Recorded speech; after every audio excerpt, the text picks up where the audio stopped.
led by my brother, the President of Comoros, His Excellency Azali Assoumani, and one of the most foremost champions of the Africa Continental Free Trade Area. It is also gratifying to note that the champion, the former president of Niger, is right in our midst.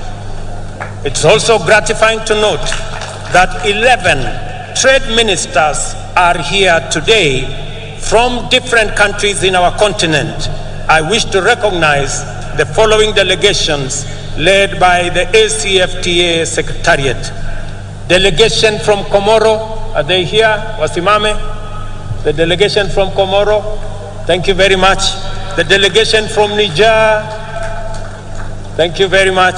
Delegation from Central Africa Republic, the delegation from Chad, thank you very much, they are there. The delegation from Namibia, the delegation from Djibouti, the delegation from Côte d'Ivoire, the delegation from Nigeria, the delegation from Botswana, the delegation from Ghana, and the delegation from Burkina Faso.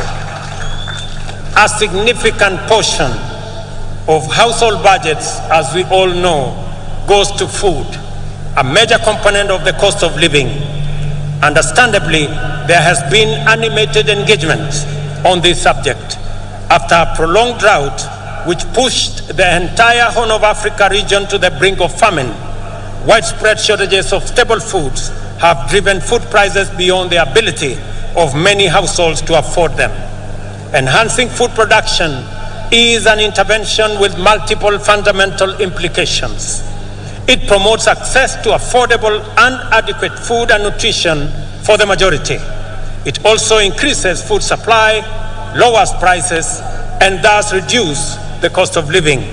Moreover, subsidizing food production increases jobs and productivity in the country's biggest employer, the agricultural sector. In keeping with our commitment in this critical sector, we have registered 5 million farmers nationwide. These farmers immediately became eligible to receive subsidized fertilizer, and those who stepped forward received their full fertilizer requirement, unlike in past seasons when the allocations were rationed. As a result of these measures, Kenyan farmers have been able to plant an extra 200,000 acres this year by using an additional 2 million kilos of seed beyond what was planted last year. As international petroleum prices continue to rise beyond reach, the cost of fuel locally rises steeply. Transport, as a component of household budget, is affecting the cost of living. We have to liberate Kenyans from the reliance on transport that depends on petroleum.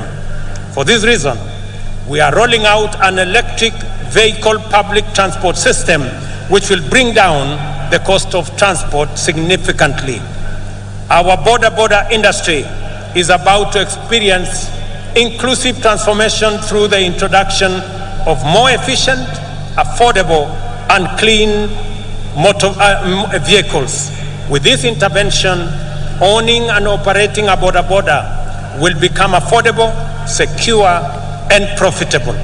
I am eager that this information reaches the seconder of my presidential nomination, Mr. Calvin Ochieng, who operates in Kilimani, so that he can escalate his hustle to the next level. I have some good news for my Bodaboda friends. When I went around the country, they stepped forward and they told me they are victims of an exploitative financing system. I want to tell them, my good friends, I have some good news for you.